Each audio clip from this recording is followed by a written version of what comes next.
What's up, Mountain Movers? We found ourselves having quite the parenting and family emotional daily motivation week this week. Just some things tying together that first started with Friday night when we got home from our vacation.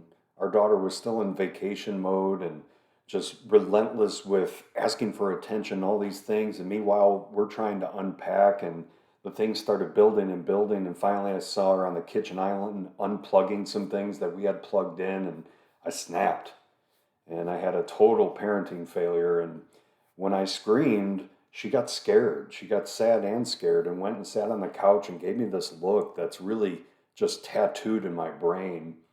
And it was a lose lose. Like, she's sad and she shook it off like 5 minutes later. But then I continued to carry that grief, and I sat down and I apologized. And by that time, she had already kind of forgotten about it. But it reminded me of a lose lose situation versus a win win. That was a lose lose. What would a win win look like in that situation? I could have stopped unpacking, talked to her, spent some time with her, and really diffused the situation.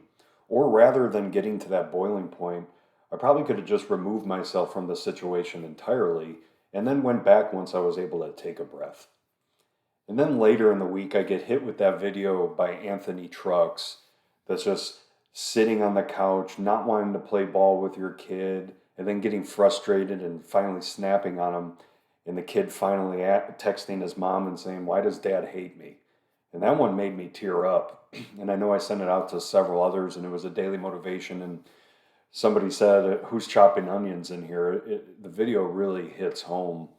And it's a good reminder that these kids, they don't see these things as dots connected or a pattern. Like, you finally snap or you lose your cool, and they just take that singular item as you don't like them. And that's heartbreaking. And that's not the message we're trying to get across.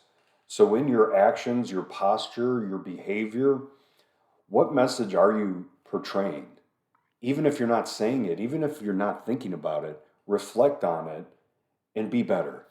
I know I'm striving to be better. I know I failed, and I know I'm going to dust myself off and get better and try to be better for her.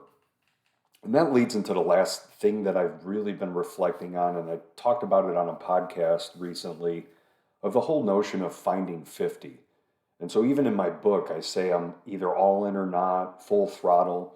And I think that has a lot of advantages when it comes to fitness goals and work and being relentless in the moment.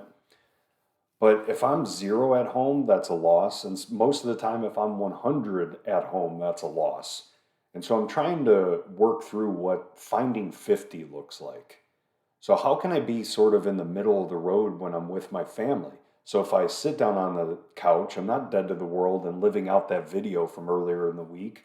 I get back up if my daughter asks me to go play outside or go upstairs in the playroom. There's some flexibility there because my family neither wants me at zero nor 100. They want me at 50. They want me somewhere in the middle. And so I'll challenge you to think through these things as well. Show yourself some grace if you've gotten gut punch from some of these daily motivations this week, but use it as motivation to get better. Have an awesome weekend, and we will see you next week, Mountain Movers.